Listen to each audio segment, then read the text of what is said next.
Bonjour, j'aimerais vous parler aujourd'hui de deux textes, toujours d'Augustin Cochin, parus dans le recueil publié chez Texto que j'ai déjà évoqué, deux textes sur les élections aux États généraux. Car en effet, Cochin se demande comment furent élus, finalement, les députés aux États généraux, et il prend deux exemples, l'un en Bretagne, l'autre en Bourgogne. Cochin montre qu'il y a en fait deux conceptions qui s'opposent quant à l'organisation en fait des élections. Une conception qui repose sur les traditions françaises et une conception qui repose en fait sur l'exemple anglais.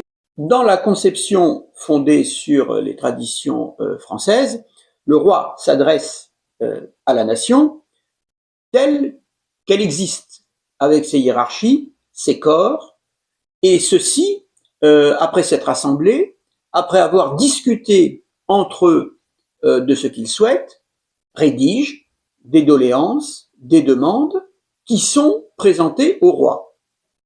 Cochin dit d'ailleurs que, au sens propre, il n'y a pas vraiment élection. Les États généraux sont convoqués, c'est une convocation. C'est un système radicalement différent du système anglais.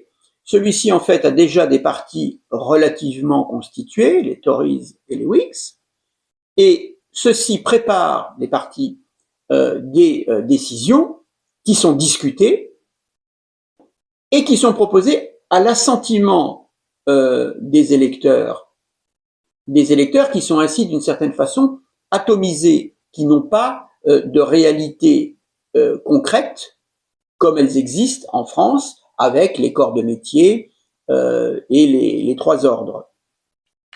Dans le système français, pourrait-on dire, il y a donc une participation active de la nation, ce qui n'est pas le cas dans le système anglais.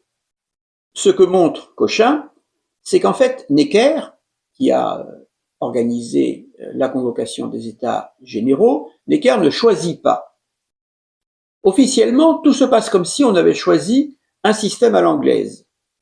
C'est-à-dire que les électeurs sont convoqués indifféremment, quelle que soit leur appartenance à tel ou tel corps de métier.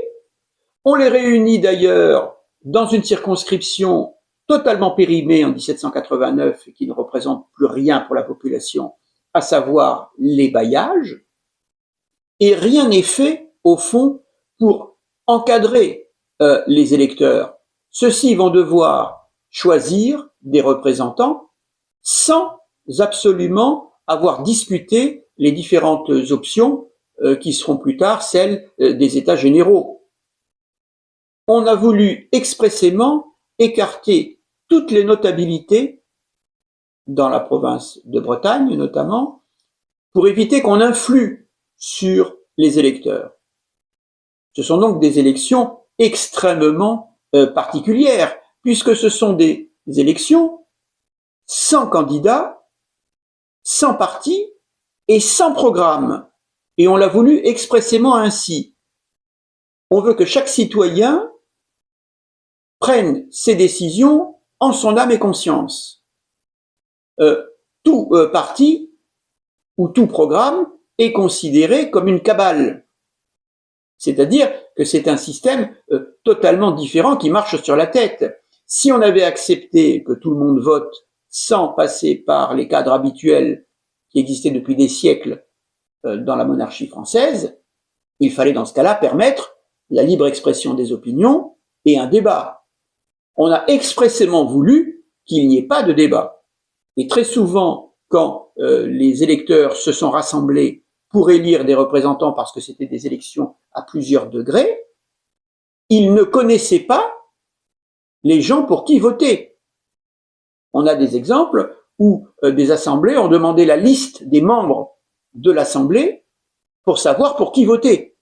On a rassemblé des gens dans le cadre du bailliage qui n'avaient aucune solidarité commune finalement.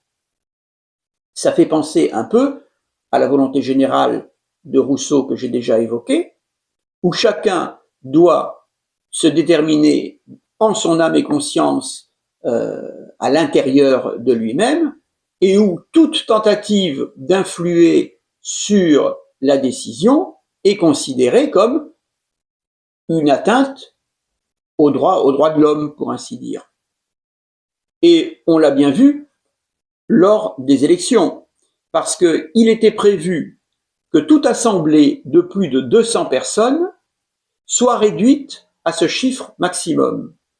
Comment ramener une assemblée de 300 ou 400 personnes, par exemple, parfois plus, au chiffre de 200, sans que les gens se connaissent ou aient pu discuter, comme j'ai dit, des options. Et pourtant, dit Cochin, les élections ont eu lieu, des candidats ont été élus partout. Comment ce miracle, entre guillemets, a-t-il été possible? Et là, Cochin reprend un thème qui lui est cher, celui de l'influence des sociétés de pensée. Et il montre que celles-ci ont minutieusement préparé les élections, ces sociétés de pensée étant toutes favorables à des réformes très profondes de la société française. Le règlement électoral les a grandement favorisées, parce qu'en effet, il n'y a pas de vote individuel. Le vote se fait par assemblée, c'est-à-dire qu'il n'y a pas d'isoloir. On rassemble plusieurs centaines de personnes pour faire notamment la réduction à 200, et quand des assemblées sont rassemblées, il est très facile à un parti bien organisé de présenter des motions et de se faire élire ou de faire élire les siens. Étant entendu qu'une fois de plus, officiellement, il n'y a pas de parti, il n'y a pas de chef, il n'y a pas de personnalité qui disent « votez pour moi ». C'est donc un énorme avantage que d'être organisé avant le scrutin. Mais, dit Cochin, ce n'est pas un avantage décisif. Pour vraiment arriver à faire élire des gens qui pensent comme vous, le plus simple encore, c'est d'exclure vos opposants, de les empêcher d'être candidats. Et c'est ce qu'ont fait les partisans de la révolution qui allait advenir. Si on prend l'exemple de Rennes, c'est particulièrement éclairant. À Rennes, 800 personnes sont réunies pour désigner leurs représentants. D'emblée, les petites coteries des cercles de pensée mettent en avant le fait qu'on ne saurait voter pour des privilégiés. On ne saurait voter pour des officiers du roi ou pour le procureur du roi, qui était candidat. Ça commence d'ailleurs à mal se passer, puisqu'il y a des échauffourées dans l'Assemblée, et au bout de plusieurs heures de discussion, les propres partisans, plus ou moins, on va dire, du pouvoir royal ou les moins extrémistes, disent « j'abandonne, je ne suis pas candidat », pour ramener le calme. Et c'est ainsi, après avoir fait campagne de façon tout à fait secrète, pourrait-on dire, puisqu'ils ne sont jamais apparus au grand jour, mais après avoir aussi contribué grandement à exclure tous ceux qui ne pensaient pas comme eux, que les assemblées deviennent après dociles, puisque la plupart des grandes personnalités du moment sont parties, celles qui ne pensaient pas comme la société de pensée ou les sociétés de pensée, et on arrive à faire élire, eh bien, par exemple, sur 8 députés, 5 qui viennent de Rennes, 3 qui viennent d'autres villes, et seulement un représentant des campagnes, dans une société française qui est encore très majoritairement rurale. Ça ne s'arrête pas là, parce qu'on sait que dès que les députés sont élus, un bureau de correspondance d'une vingtaine de personnes est désigné, chargé de cornaquer, si on peut dire, les députés quand ils seront à Paris. On voit bien que le parti révolutionnaire, si on peut l'appeler comme cela, ou le parti patriote, comme il s'appellera lui-même, a très bien organisé les élections et après tient totalement les députés qui n'ont au fond aucune indépendance individuelle ou de conscience. L'autre exemple donné par Cochin est celui de la Bourgogne. Il est tout à fait similaire. Là aussi, pas de parti, pas de programme, pas de chef officiel. Et là encore, Cochin montre qu'un petit groupe, à Dijon notamment, où sont réunis les États de Bourgogne normalement, à Dijon, un petit groupe, au fond, a déjà préparé les élections. C'est principalement des hommes de loi, énormément d'avocats, des notaires, quelques médecins, qui ont un programme précis. Ce programme, il est en 4 points. Les 4 points sont les suivants. Les 4 objectifs. D'abord, le doublement du tiers. On sait que chaque ordre devait être représenté par environ 300 représentants. Et la campagne a été de dire le tiers doit être doublé, c'est-à-dire avoir 2 fois plus de représentants, 600 environ.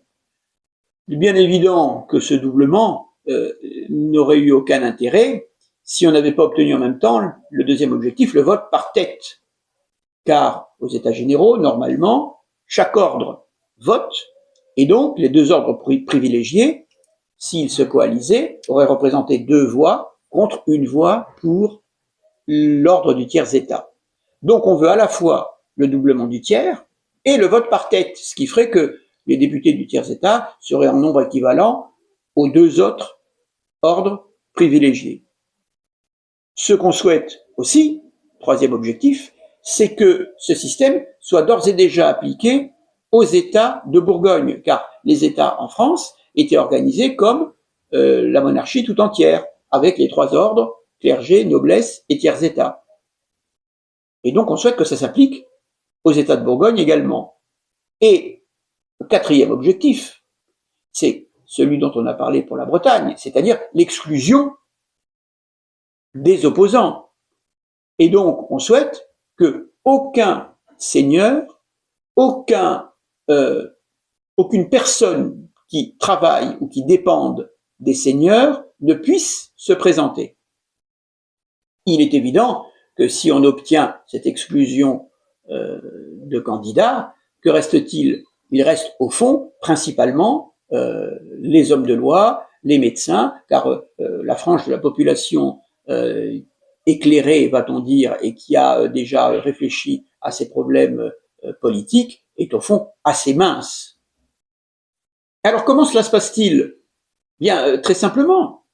Il y a d'abord un certain nombre d'avocats qui se réunissent, mais dans le cadre de leur corps, du corps des avocats à Dijon, car la société française est organisée en corps de métier, notamment dans les villes. Et donc, ces avocats se réunissent et votent une motion. Là aussi, on arrive à avoir une majorité, de façon plus ou moins honnête, pourrait-on dire, mais enfin, on a une majorité du corps des avocats. Et par capillarité, si je puis dire, on essaye de gagner les autres corps, le corps des apothicaires, le corps des notaires, etc. Et sur une 50aine de corps officiels en Bourgogne, on en gagne 13, ce qui déjà n'est pas une majorité, pourrait-on dire. Mais ça fait masse. Et on présente ces 13 corps comme étant au fond les représentants de la majorité des corps existants. Et petit à petit, on arrive à se faire passer, d'une certaine façon, dit Cochin, pour la majorité, en faisant une pression énorme sur le maire à Dijon.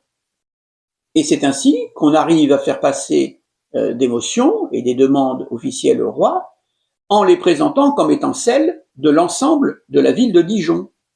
Et on procède de façon identique dans les autres villes et bailliages de Bourgogne.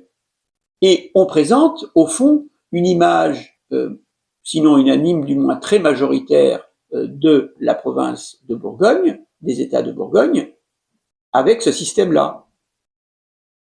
Mais ce petit jeu, si je puis dire, apparaît très clairement, notamment aux parlementaires. Or, on sait que les parlementaires ont soutenu d'abord toutes les demandes du tiers-État dans sa partie la plus extrême, si on peut dire, mais là, ils s'aperçoivent que finalement, ça commence à leur échapper. Et donc, on voit un certain nombre de nobles décider eux aussi, avec les mêmes méthodes plus ou moins secrètes, où une minorité essaye de rassembler des gens autour d'elle, on voit les nobles essayer de s'opposer aux motions, et notamment de donner la qualité de noble officiellement à tous les officiers et secrétaires du roi de la province, pour faire passer officiellement le nombre des nobles de 300 à 2000. Et ils souhaitent s'assembler pour présenter eux aussi des motions ou des candidats. Et c'est là qu'on voit l'impréparation, l'impéritie et le manque de sens politique du pouvoir royal. Car là, on interdit aux nobles de s'assembler. Le but finalement des élections, c'est d'avoir des gens qui pourront voter les réformes. Mais si vous ne prenez que des gens qui ont des opinions extrêmement marquées et au fond hostiles au principe même de la royauté et de la monarchie, eh bien, il ne faut pas s'étonner après des conséquences. Et résultat, cette assemblée des nobles ne peut avoir lieu, et même une demande qui avait été faite, à savoir la réunion des États de Bourgogne, qui aurait eu son importance, puisque les États de Bourgogne auraient pu se réunir, et ils auraient été réunis conformément aux traditions et à la loi, par ordre.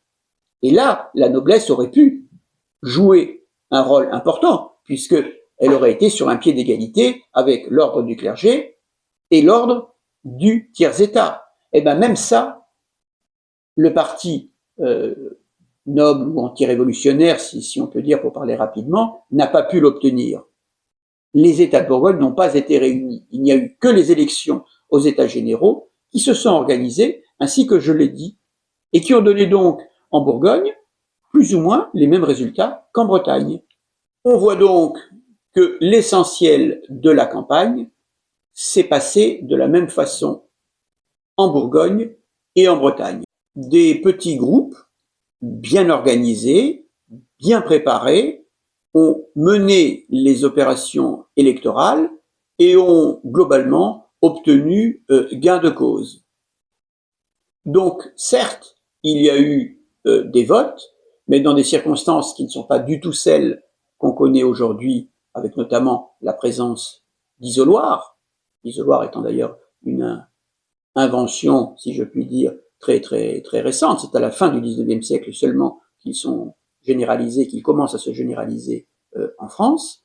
Et donc, ces élections se sont passées dans un contexte particulier et elles ont été en grande partie prises en charge, si on peut dire, par une minorité de la population et même une minorité des élites.